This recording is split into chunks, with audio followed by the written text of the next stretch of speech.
Peace be upon you. So when I was a kid, I got my first translation of the Quran, and it was that of Yusuf Ali. And I remember trying to read this translation and just how difficult it was. For those who aren't familiar, Yusuf Ali translations written in Old English. And this somehow became the de facto international translation for the Quran for many, many years. Recently, there's been a lot more modern translations.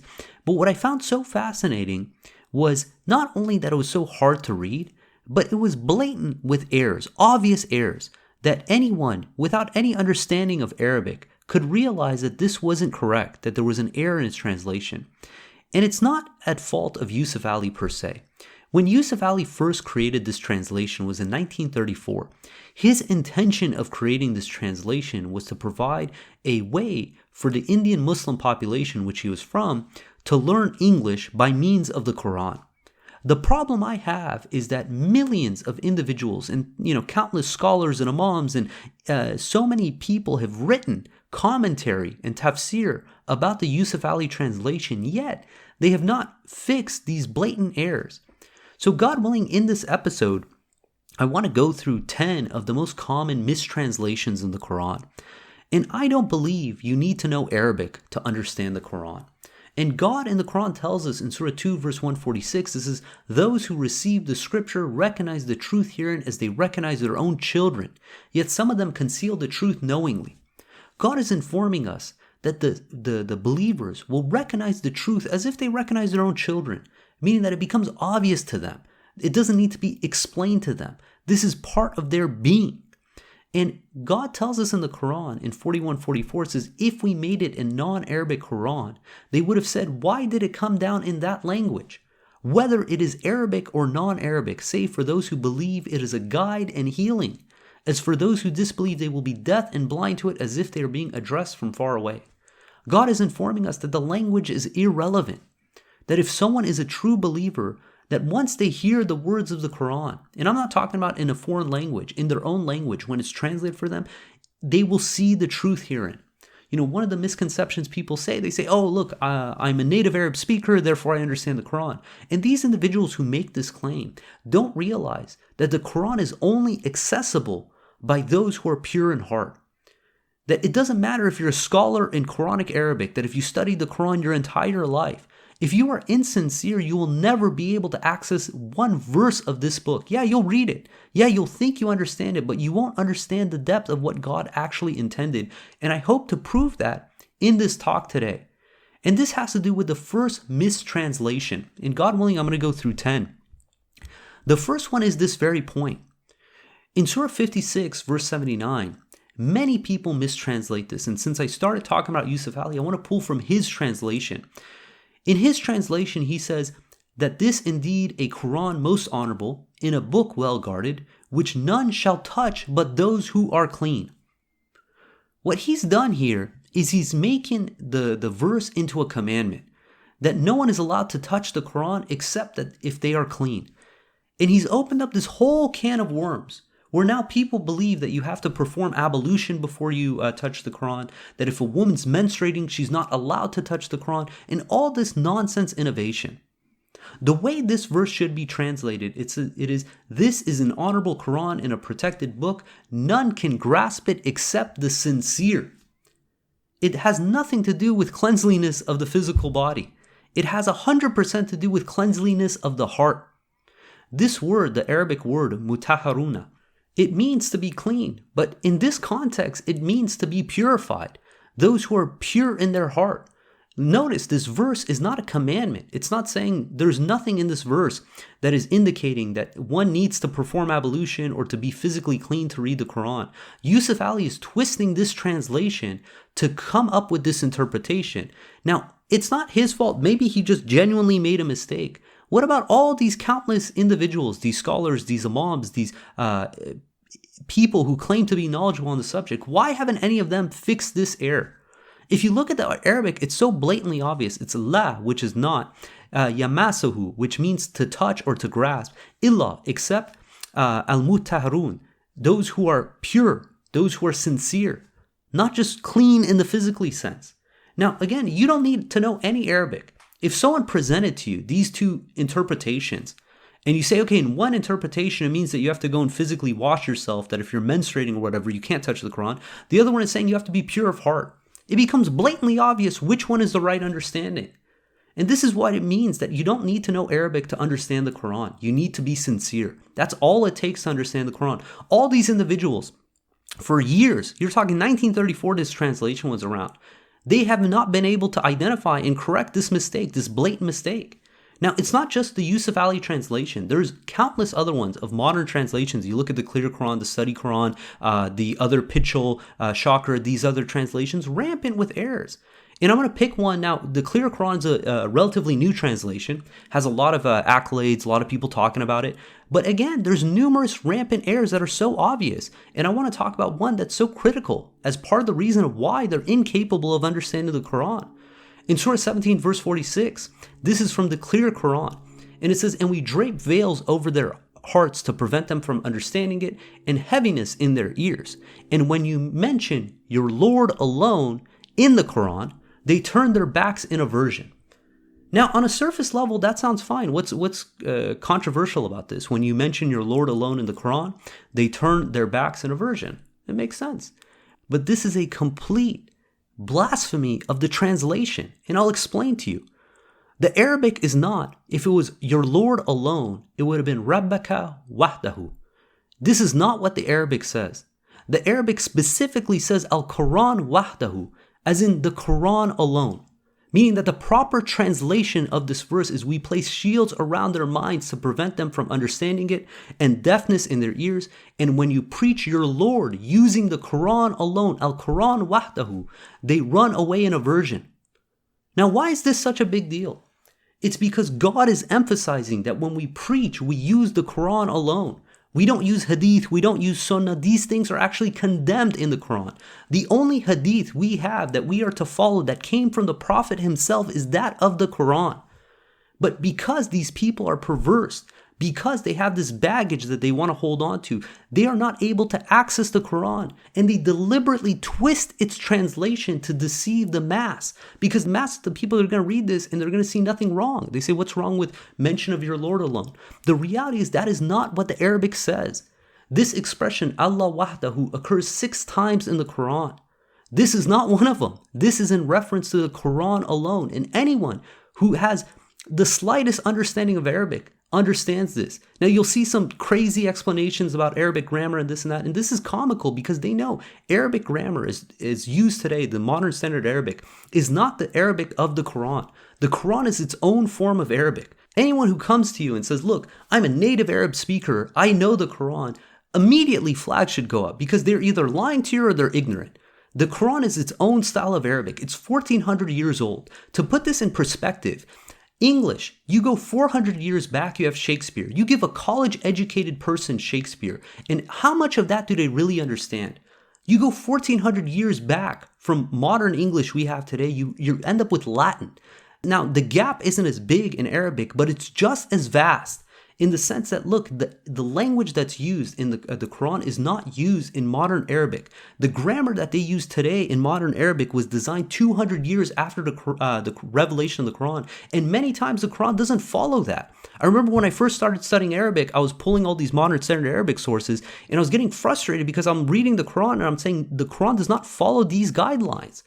The Quran is written in its own style. In order to understand the Quran, you have to read the Quran itself. God will teach it to you. So some people, they use this argument, they say the grammar shows that it's your Lord alone and not the Quran alone, but these people are flat out liars. The Arabic word wahdahu occurs 6 times in the Quran. 5 of these times, it's always in reference to God because it says Allah wahdahu. In 1746 is the only time where you'll see it's Al-Quran wahdahu, as in the Quran alone. These other occurrences of Allah wahdahu, you can see it for yourself, is in Surah 60 verse 4, Surah 40 verse 84, Surah 40 verse 12, and Surah 7 verse 70. And if you read Surah 39 verse 45, it gives us more light to what's going on here. Surah 39 verse 45, it reads, when God alone, Allah wahdahu, is mentioned, the hearts of those who do not believe in the hereafter shrink with aversion, but when others are mentioned beside him, they become satisfied. These individuals, they're not satisfied with God alone. They're not satisfied with the Quran alone. They want to mix God's words with their previous erroneous understandings. And by doing so, they twist the word of God to try to appease their previous understandings so that they can continue using hadith and sunnah and these things that are condemned in the Quran. The only hadith we are to follow is that of the Quran alone. The only source that we are to preach with is that of the Quran alone. The second we go to these other sources, we show that we're not satisfied with God's words. When we think that we have to mention another source beside God, it shows that we're not satisfied in worshiping God alone. God tells us in 39:45 says, when God alone is mentioned, the hearts of those who do not believe in the hereafter shrink with aversion. Are you offended when you hear La ilaha illallah? Or do you feel compelled that you have to add Muhammad's name to the sacred shahada? Because it continues as, but when others are mentioned beside him, they become satisfied. These individuals, they worship the Prophet. They include his name against his will in their shahada, in their salat. And by doing so, it shows that they don't believe in this Quran. They don't believe in his message because his message is complete. It's fully detailed. And if you have any doubt about what I'm saying, that these individuals are twisting the translation of the Quran because they have this hidden agenda, look at the translation of 39:45 from Yusuf Ali. So everywhere else where it's Allah Wahdahu, he translates it as God alone. But this specific verse, he translates it the following. It says, when God, the one and only, is mentioned, the hearts of those who believe not in the hereafter are filled with disgust and horror. But when gods other than he are mentioned, behold, they are filled with joy. He could not bring himself to say when God alone is mentioned. And it's not just him. It's not just this one individual. I want to emphasize thousands of scholars and imams and individuals who graduated from Al-Azhar University have looked through this translation, and not one single one pointed out this flaw or corrected this, that it's not God the one and only, it's God alone. Because when you say the one and only, that means that there should be no problem mentioning anyone beside God. But when you say God alone, it shows that we should be content not putting any other name beside God. And obviously this conflicts with their shahada of Ashhadu an la ilaha illallah Muhammad Rasulullah. Because the shahada, according to God, the angels, the knowledgeable, in Surah 3 verse 18, is that there is no other God beside He. La ilaha illahu. That's it. The second we add another name to our shahada, we are basically flagrant of this verse, where we're only satisfied when someone else's name is mentioned beside that of God's. And this is a good segue to the next mistranslation. And this is in Surah 48 verse 9. This is a very subtle mistranslation. The way that they translate this verse is that you people may believe in God and His messenger and reverence Him and observe Him and glorify Him day and night. Now the question is this Him in reference to God or to Muhammad? Because if you put it as a capital, then it's in reference to God. But if you put it as a lowercase, then it's in reference to Muhammad. And I'm going to pull from a very popular website, Quran Corpus, that people believe is the de facto of the word-by-word translation of the Quran. And there's so many blatant errors in this website. In this translation on Quran Corpus, they believe that the him is in reference to the Prophet. They say, and you may honor him and respect him and glorify him. But by doing so, they're setting up a partner next to God. The him in this verse is 100% to God alone. And it becomes blatantly obvious for someone who is devoted to God alone that the only one we should reverence is that of God. The only one that we should observe is that of God. The only one we should be glorifying is that of God. If we think that this him is in reference to the messenger, it shows who our allegiance is. Because the messenger himself, 100% of his allegiance was to God alone. God tells us in the Quran that we should glorify God day and night. And by twisting this translation to make the him, as in lowercase him, in reference to the Prophet, it shows, look, these people are not sincere. They're twisting God's revelations to extrapolate a certain understanding that creates numerous contradictions in the Quran. So God willing, let's look at the fourth example of a common mistranslation in the Quran. And that has to do with Surah 22, verse 15. So I'm going to pick another translation. This one's from Pitchell. Again, this is another popular translation that you see, and it's written in Old English. So I'm going to try my best to read it. It says, whoso is wont to think through envy that Allah will not give him, Muhammad, victory in the world and the hereafter, and is enraged at the thought of his victory, let him stretch up to the roof of his dwelling and let him hang himself. Then let him see whether his strategy displeaseth that whereat he rageth. Now, why would you need to use rages and displeaseth is beyond me. But what he is interpreting is that someone who has any uncertainty about God being able to support them, that they need to hang themselves. They need to go and kill themselves. Again, you don't need to know one word of Arabic to realize that this is probably an erroneous translation. So what is the proper translation of 22:15? It should read, if anyone thinks that God cannot support him in this life and in the hereafter, let him turn completely to his Creator in heaven and sever his dependence on anyone else. He will then see that this plan eliminates anything that bothers him. This is such a you read that translation, it just makes sense. And it's so vast, like how do you get from killing yourself to, in essence, severing your dependence? And you can understand how these mistranslations come to be. And God willing, I'm going to link, I'll show you at the end, how you can verify everything I'm saying, every verse, every word, to see for yourself, is this the proper translation or not?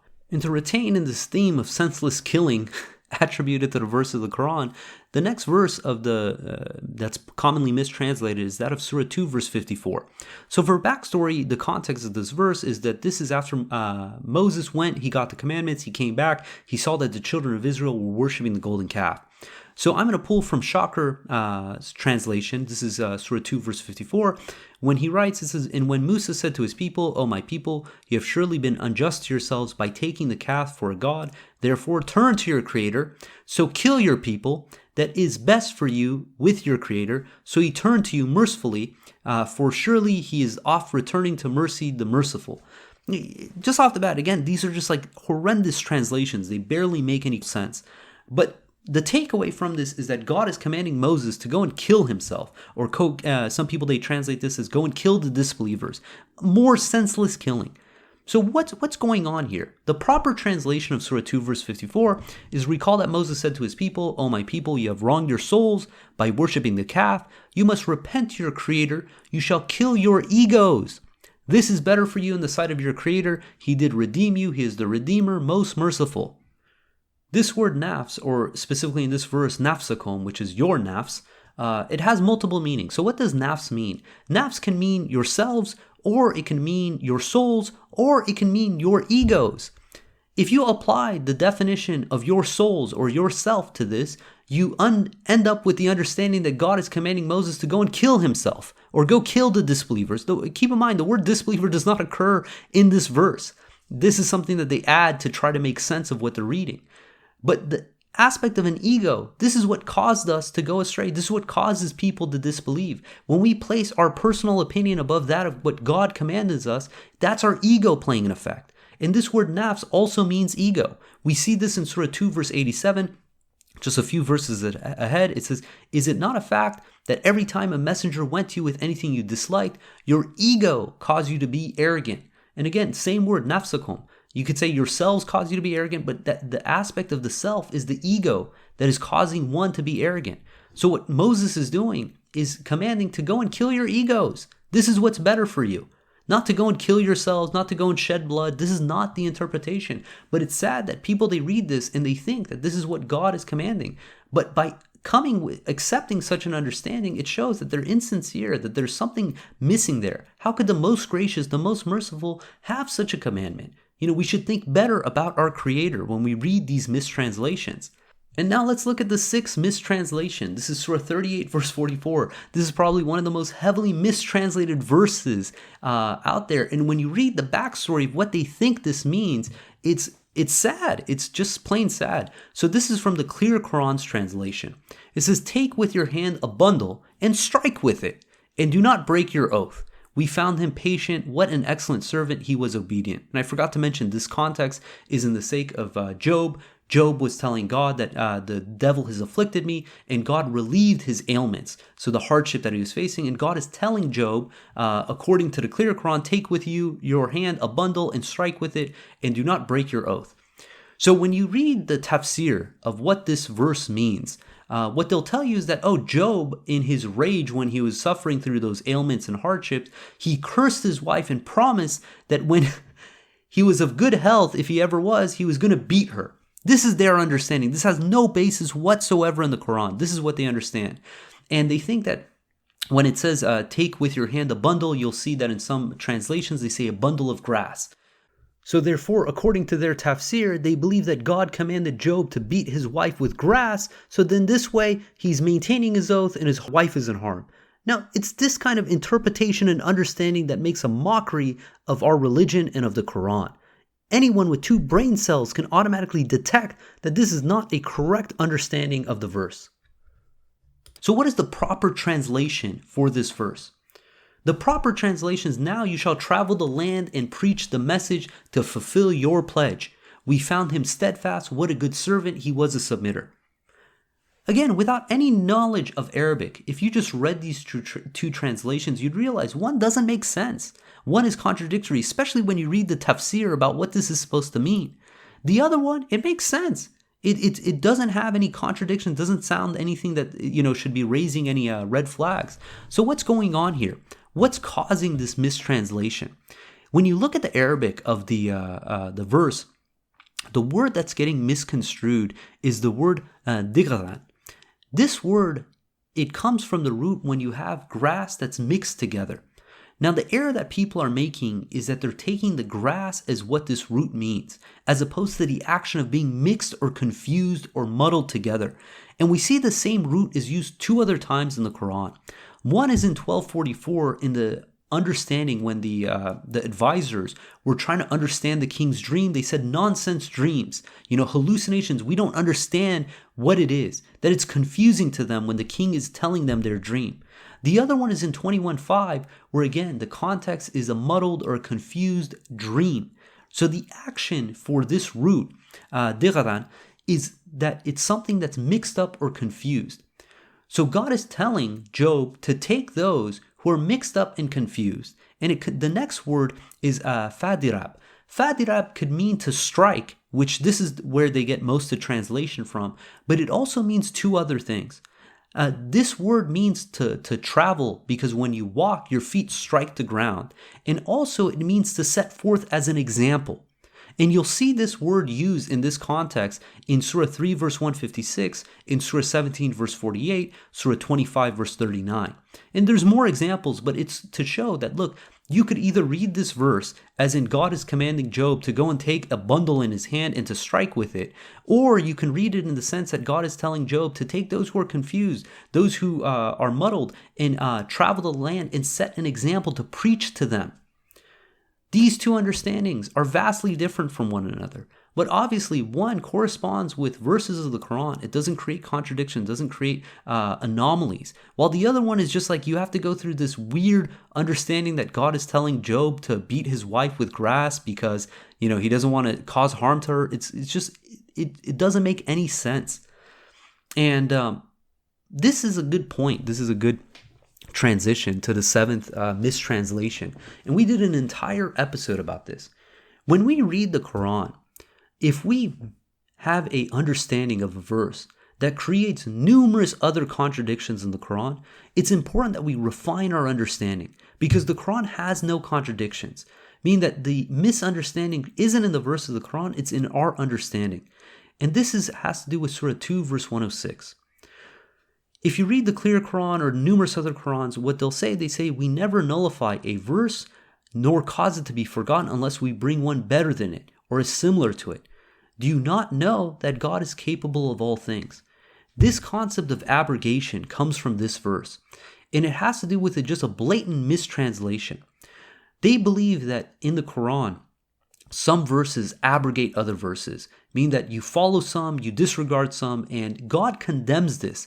We either accept the Quran in every verse, everything it says, it's a complete book, or we reject it. God mentions those who accept only the Quran partially. We don't want to fall into that camp. So if you have this translation, it makes you think that, you're only to accept a part of the Quran, that you disregard part. But this word that they're mistranslating is ayat. Now, ayat, it means verse. We use it in common speech all the time, but consistently in the Quran, More often than not, when the word is used, it is in the context of a miracle or a proof. That is what God uses when he uses the term ayat.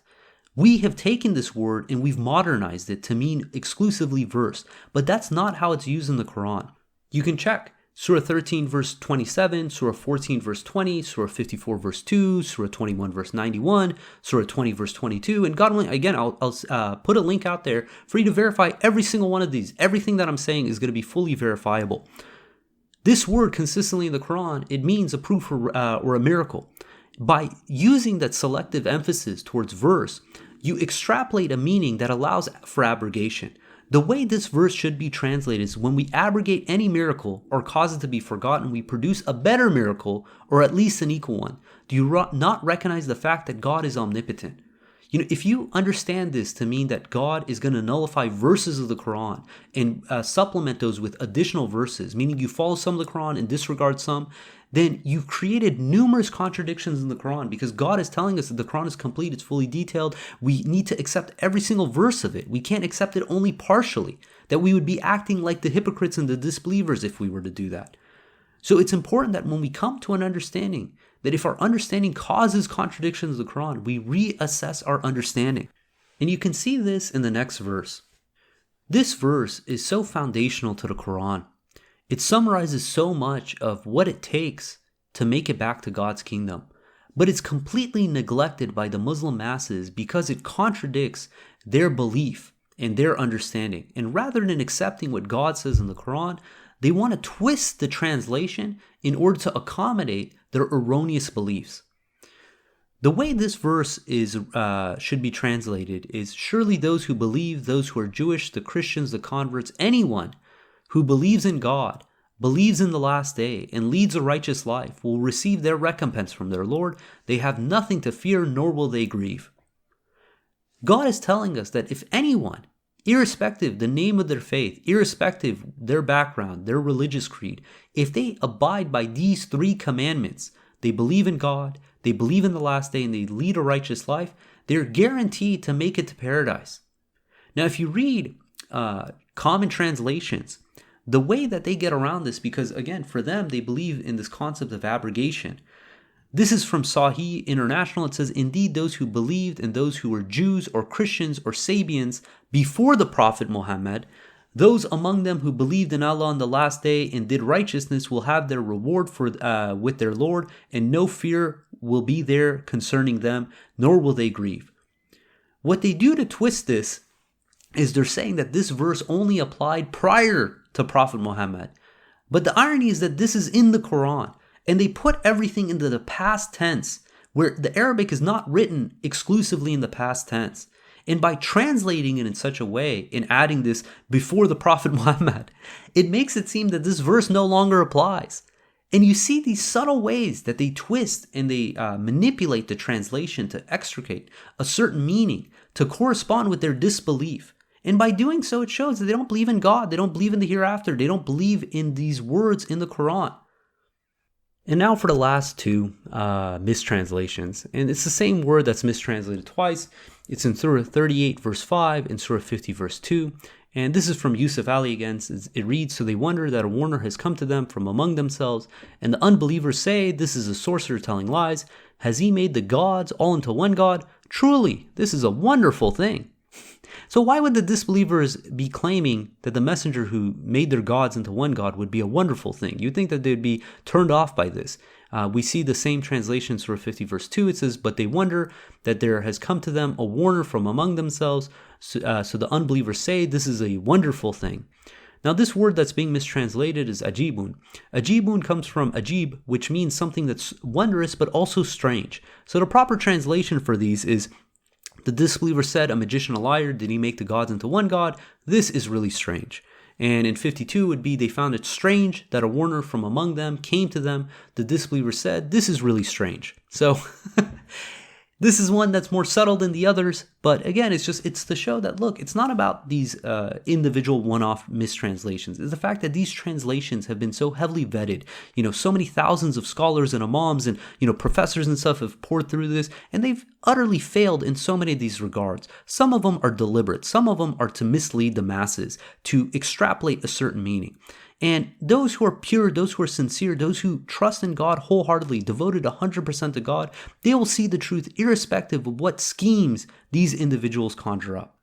So as I said before, I want to give you guys something where you can verify everything I said. You can look at these verses for yourself, look at the Arabic without any understanding of Arabic, and be able to piece together if what I told you is correct or if it's false.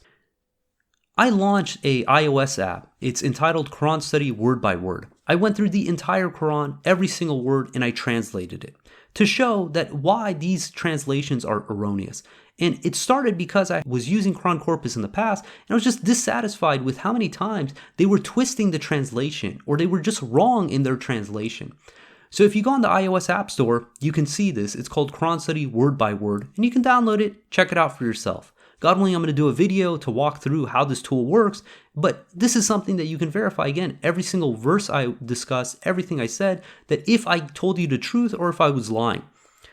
For those who don't have iOS, I just launched a website. It's called QuranStudyApp.com.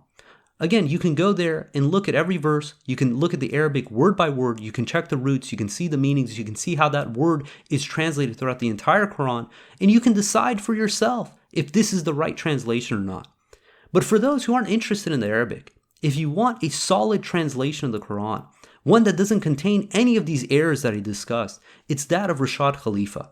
His translation, by far, it fixes all these errors. If it wasn't for God's inspiration to him, we would all be in the dark on these regards. Because through God's inspiration, he showed us these valuable insights into the Quran.